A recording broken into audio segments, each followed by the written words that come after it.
మొన్న అసెంబ్లీ ఎన్నికలలో కాంగ్రెస్ పార్టీ ఇచ్చిన హామీ ధరణి తీసేస్తామంటూ స్వయంగా రాహుల్ గాంధీతో కూడా ఉపన్యాసాలు ఇప్పించారు.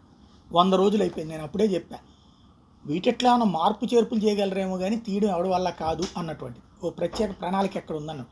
ఇప్పుడు అదే జరిగింది. ధరణి తీయలేదు, అది నెగిటివ్ అవుతుంది. పోనీ ఆ ధరణి వలన ఆగిపోయిన రిజిస్ట్రేషన్ల వ్యవహారం అన్న స్పెషల్ డ్రైవ్ పేరుతో పరిష్కరిస్తే ఎన్నికల్లో ఓట్లు పడతాయి అనుకుంది కాంగ్రెస్ పార్టీ. ఈలోపు ఎన్నికల కోడ్ వచ్చేసింది. ఇక పెద్ద తలనొప్పి అయిపోయింది.